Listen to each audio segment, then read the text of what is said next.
Hello students, आज की इस क्लास का हम टॉपिक स्टार्ट करने जा रहे हैं मेजर्स ऑफ लोकेशन। पीछे हमने जो है वो स्टैंडर्ड डेविएशन के बारे में देखा, हमने जो है वो नॉर्मल डिस्ट्रीब्यूशन के बारे में देखा। तो अब हमें देखना है कि जो डिस्ट्रीब्यूशन हुई है या डेविएशन हुई है उसमें भी हमें एक एवरेज लोकेशन जो है वो फाइंड आउट करनी है, या हमें उस डिस्ट्रीब्यूशन का ही मीन निकालना है या स्टैंडर्ड निकालना है। तो उसके लिए हमें एक लोकेशन का मेजर करना पड़ेगा कि हम उसको कैसे फाइंड आउट करें। तो उसको हम एक टर्म देते हैं, उसको हम कहते हैं मेजर्स ऑफ लोकेशन। तो डेफिनेशन है a single number use to characterize a batch, sample और डिस्ट्रीब्यूशन और the position of an element of it. Location suggest the actual position of that point in whole data. मतलब जैसे हमने पीछे पढ़ा था कि हमें जो है वो एक सिंगल नंबर चाहिए, मतलब एक हमें मीन चाहिए, एक हमें स्टैंडर्ड चाहिए, एक हमें सिंगल, एक सेंट्रल नंबर हमें फाइंड आउट करना है जिसकी वजह से हम देख सके कि उसके अराउंड जो है वो कितनी डिस्ट्रीब्यूशन है। और उस डिस्ट्रीब्यूशन या उन ऑब्जर्वेशंस का हमें एक सिंगल नंबर फाइंड आउट करना है जो उस बैच को, उस सैम्पल को या उस डिस्ट्रीब्यूशन को जो है वो रिप्रेजेंट कर सके कि जो ऑब्जर्वेशंस हैं वो इसके अराउंड फॉल हुई हैं, उसका एवरेज ये है। तो उसको हम कहते हैं मेजर ऑफ लोकेशन। मतलब एक लोकेशन हमें ऐसी फाइंड आउट करनी है जिसके अराउंड हम देख सकें कि जो मैक्सिमम ऑब्जर्वेशंस आई हैं। तो इसको कहते हैं location suggest the actual position of the point. जैसे हम बीच में देख रहे थे, मीन एक एक्चुअल पोजीशन थी, तो इसलिए हमें इसको जो है कहते हैं मेजर्स ऑफ लोकेशन। मतलब हमें एक पॉइंट लोकेट करना है वहाँ पे। तो सबसे पहले आता है average. In statistics average is defined as the number that measure the central tendency. अब हमें पीछे पता था जो हमने मीन निकाला वो कुछ नहीं, वो एक काइंड ऑफ एवरेज है। और वो क्या, एक सेंटर पॉइंट निकाल, बड़ी सारी ऑब्जर्वेशन का एक सेंटर पॉइंट होगा। जैसे हमने एवरेज निकाली कि सेंटर पॉइंट में 72 के अराउंड जो है वो पल्स रेट के अराउंड सब कुछ घूमना चाहिए, तो वो क्या है, एक एवरेज है। आपने बहुत सारी जो है इन्वेस्टिगेशंस या बहुत सारी नॉर्मल वैल्यूज़ में हम पढ़ा होगा कि एवरेज एचपी इतना रहता है, एवरेज हार्ट रेट इतनी होनी चाहिए, एवरेज पल्स रेट इतनी होनी चाहिए। तो वो स्टैटिस्टिकली फाइंड आउट किया गया है, एक सेंट्रल वैल्यू, एक सिंगल नंबर, ईजी बनाने के लिए। The statistics average is defined as the number that measures the central tendency of given set of numbers. The number that measures the central tendency of given set of numbers, मतलब एक single number जो हमें बता सके कि central value क्या है इतने सारे नंबर्स की जो हमने डाटा कलेक्ट करके लाए हैं। Averages are statistical constants which enable us to comprehend, मतलब इन अ सिंगल एफर्ट, मतलब कंप्रीहेंशन एक सिंगल एफर्ट में हमें बता रहा है कि क्या जो है वो एक स्टैंडर्ड वैल्यू होनी चाहिए इस पर्टिकुलर डिस्ट्रीब्यूशन की। In a single effort the significance of whole, मतलब एक ही जो है वो डिजिट, एक ही जो है वैल्यू ये बताती है कि होल का सिग्निफिकेंस क्या है। मतलब होल वैल्यूज़ जो हैं वो एक पर्टिकुलर इस पॉइंट के अराउंड जो है वो फॉल कर रही हैं। They give us an idea about the concentration of the value in the central part of the distribution. Every definition आपको जो है वो easily जो है वो understood है कि वो क्या बताना चाह रहे हैं एवरेज के through. A calculated central value of a set of numbers is called as average. Calculated by adding all the numbers। सबने कभी ना कभी मैथमेटिक्स में एवरेज निकाली होगी। तो इसमें क्या है, all the numbers and then divided by how many numbers there are. मतलब अब आगे देखिए इसका एग्जाम्पल हम देखेंगे। For example average of 2, 7 and 9 देखेंगे तो 2 + 7 + 9 इज इक्वल टू 18। तो इट मीन्स हमने पीछे क्या कहा, ऐड करेंगे सारे के सारे नंबर्स को, वो हमने ऐड कर लिया और कितने नंबर से उसके साथ हमने डिवाइड कर लिया। तो अगर मैथमेटिकल देखें तो इनकी एवरेज जो निकलेगी वो निकलेगी 6। A number expressing the central और typical value in a set of data. मतलब जो ये नंबर हैं वो एवरेज 6 निकला है उसके अराउंड फॉल करते हैं। मतलब इस नंबर्स की हमने एक सेंट्रल टेंडेंसी निकाल ली, एक सेंट्रल वैल्यू निकाल ली, और उसका जो फॉर्मूला है उसका फॉर्मूला ये है कि जितने भी नंबर्स हैं उनका ऐड ऑन करके नंबर कितने हैं, इनकी n वैल्यू कितनी है, उससे डिवाइड करके जो है हमें एक वैल्यू मिलेगी जिसको हम कहेंगे कि ये इसकी एवरेज है या सेंट्रल वैल्यू है। उसके बाद आता है परसेंटाइल, वेरी इंपॉर्टेंट। आजकल आपने देखा होगा कि हर एग्ज़ाम में जो है वो परसेंटाइल के साथ जो है वो रिज़ल्ट आता है, तो उसको कैसे हम कैलकुलेट करते हैं, उसको हम कैसे देखते हैं, कैसे उसमें कैलकुलेट किया जाता है। अगर हम कोई रिसर्च ट्रायल करते हैं या हम कोई एक्सपेरिमेंट करते हैं या हम कोई सर्वे करते हैं तो उसका परसेंटाइल कैसे निकाला जाता है। जैसे फॉर एग्जांपल इस पर्टिकुलर एरिया में जो है वो कितने परसेंटाइल जो कोविड के पेशेंट है, कितने परसेंटाइल जो है वो एनीमिया के पेशेंट है, कितने परसेंटाइल जो है वो पर्नीशियस एनीमिया के पेशेंट है, तो उस चीज़ को जो है हम जो है वो परसेंटाइल से कैलकुलेट करेंगे। तो डेफिनेशन है, they are the values in a series of observations arranged in an increasing order of magnitude with divide distribution in 100 equal parts. इस सब को मैं आगे आपको समझाने वाली हूँ कि हम क्या करते हैं। अब मान लो 100% कोई चीज़ है, तो अगर हम उसको डिवाइड करना चाहें तो उसको हम 100 इक्वल पार्ट्स में डिवाइड कर सकते हैं, और उसको हम क्या करेंगे, इंक्रीजिंग ऑर्डर में जो है अरेंज करेंगे, उसके बाद उसको डिवाइड करेंगे। Value of the range which divide the total observation by an imaginary line. आगे आपको पूरा समझ आएगा ये। There is a huge difference between percent and percentile.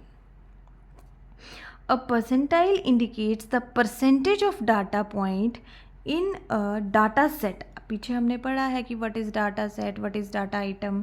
In a data set that falls below a specific value. Very very important. This is actual definition of percentile. मतलब कोई एक particular percentile अगर किसी का है तो ये बताता है वो कि a percentile indicate the percentage of data point in a data set that falls below a specific value. Percentile are the measure of locations. Very very important, हम पीछे पढ़ ही उसी के अंडर आ रहा है कि ये एक्चुअल में एक मेजर ऑफ लोकेशन है। अभी थोड़ी देर में आपको सब समझ आएगा इसके बारे में। These give the location of an observation in a series of ascending order. अब आपको जो है वो बिल्कुल अच्छे से ये समझ आएगा। अगर मान लो हम देखते हैं कि 10th percentile should have 10% observation on left and 90% on the right side. It means अगर मैं कह रही हूँ कि मुझे 10th परसेंटाइल देखना है, ठीक है, मैंने डिवाइड कर दिया, तो मैंने सबसे पहले देखा 10th परसेंटाइल, तो 10th परसेंटाइल का मतलब है कि जो 10% ऑब्जर्वेशन है वो 10th परसेंटाइल से नीचे, और बाकी की ऑब्जर्वेशन जो है वो बाकी के जो है वो उसके ऊपर है। मतलब 90% जो ऑब्जर्वेशन हैं वो उसके ऊपर हैं। अभी आपको समझ आएगा बहुत ईजीली। अगर कोई एग्जाम्पल देता है कि in India if children at age 3.5 years form the 10th percentile, it means मतलब जो 3.5 साल के बच्चे हैं अगर हमने कैलकुलेट किया या हमने डिवाइड किया, वो क्या बनाते हैं, वो 10th परसेंटाइल बनाते हैं। It means 10% of the entire population is below 3.5 years of age and 90% of population जो है वो अबव जो है वो 3.5 years के हैं। बहुत इजी है, इसको बिल्कुल भी परसेंटेज के साथ हमने कंफ्यूज नहीं करना है, क्योंकि इसकी कैलकुलेशन है जो है वो बिल्कुल भी परसेंटेज की तरह नहीं होती है। इसका सीधा मतलब है कि अगर कोई कहता है कि 20th परसेंटाइल है, तो 20th परसेंटाइल का सीधा मतलब है कि जो 20% ऑब्जर्वेशंस हैं वो उसके नीचे फॉल कर रही हैं, और जो 80% ऑब्जर्वेशंस हैं उसके अबव फॉल कर रही हैं। अगर हम कहते हैं कि जो 3.5 साल के बच्चे हैं उनका परसेंटाइल जो है वो 20th परसेंटाइल है, फॉल कर रहे हैं वो। तो इसका मतलब है कि जो 20% पॉपुलेशन, अगर एक पर्टिकुलर पॉपुलेशन है उसमें 20% जो है वो 3.5 साल से नीचे के बच्चे हैं, और जो 80% है बाकी के वो 3.5 साल से ऊपर के जो है वो पॉपुलेशन है। तो इसका मतलब वो है percentile, not percentage.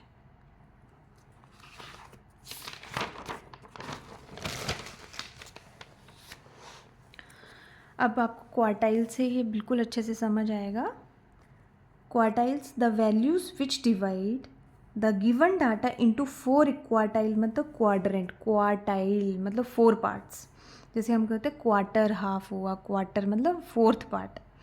The values which divide the given data into 4 equal parts when observations are arranged in order of magnitude are known as quartiles, denoted by Q1, Q2, Q3। अब इसमें देखिए, अगर ये हमारे पास कोई 100 ऑब्जर्वेशंस हैं तो हमने इसको जो है वो क्वार्टाइल में डिवाइड किया।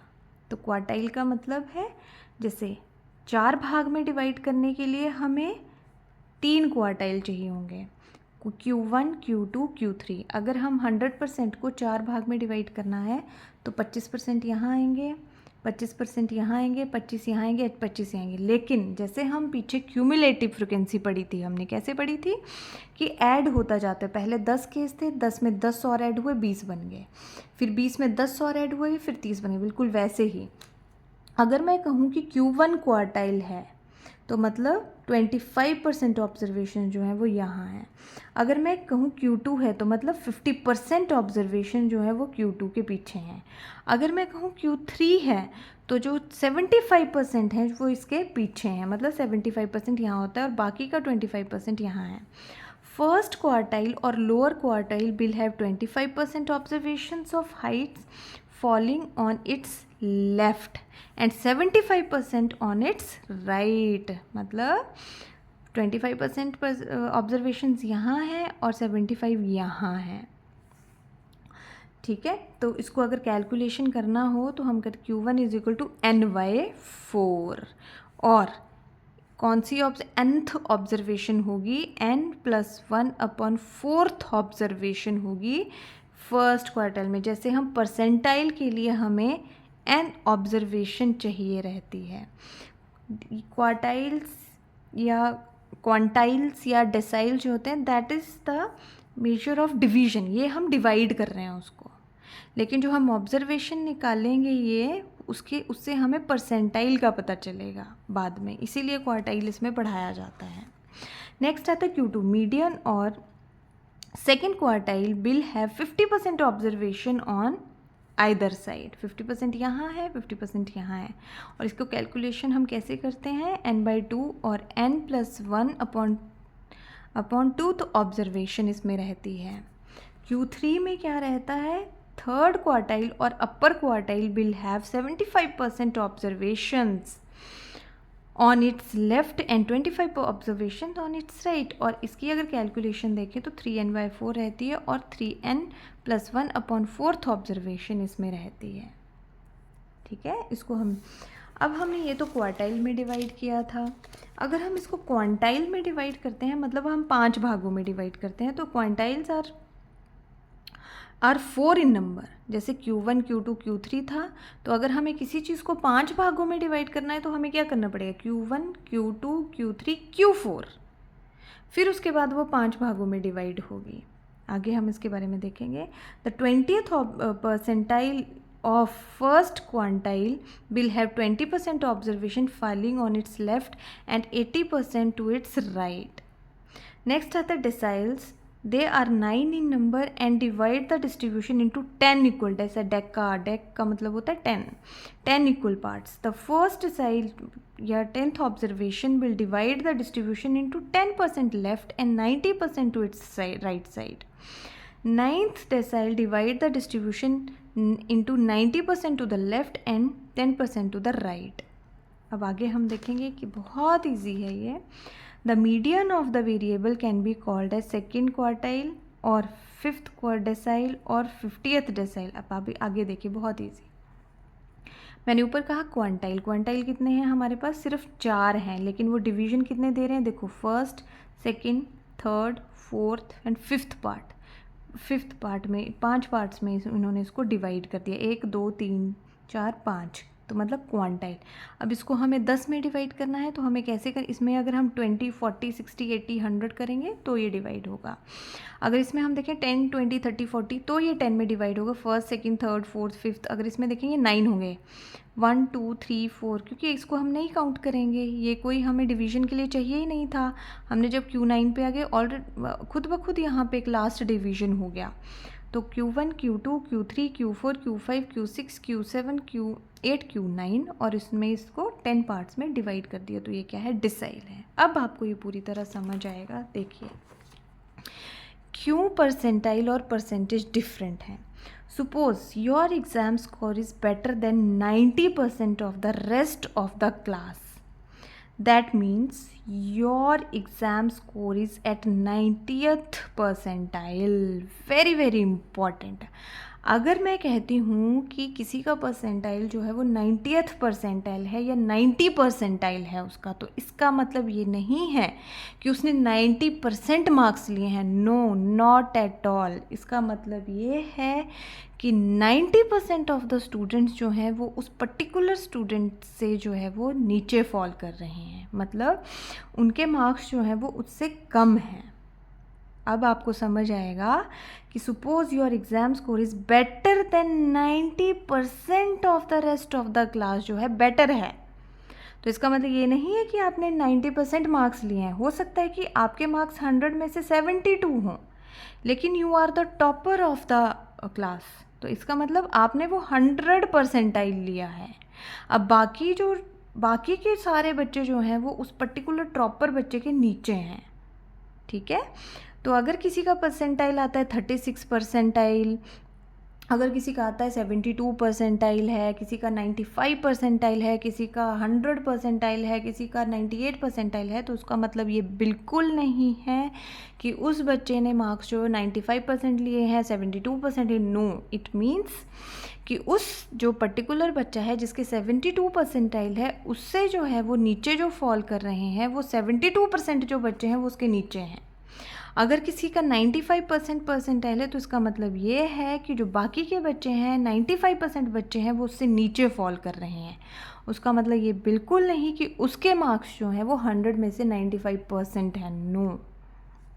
फॉर एग्ज़ाम्पल, इसका मतलब सीधा सा है कि जो सबसे ज़्यादा मार्क टेकर होगा उसका परसेंटाइल से बाकी बच्चों का परसेंटाइल जो है वो पता चलेगा, ठीक है। अगर एक बच्चे का से 36% है, मतलब 36% बच्चे जो हैं वो उसके नीचे हैं, that is percentile, that is not percentage. Conversely, if your score is at the 10th percentile, that means only 10% of the other scores are below yours and 90% of them are above yours. That why we have divided all these things like this. It means 10% इसके नीचे हैं, बाकी 90% इसके ऊपर हैं। It means 20% इसके नीचे हैं। ये हमारे ऊपर डिपेंड करता है हम कैसे डिवाइड करना चाहते हैं उसको।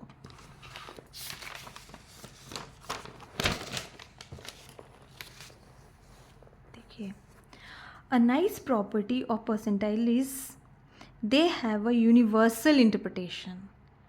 Being at the 95th percentile means the same thing no matter if you are looking at exam scores or weights of the packages sent through the postal services. The 95th percentile always means 95% of the other values lies below yours and 5% above it.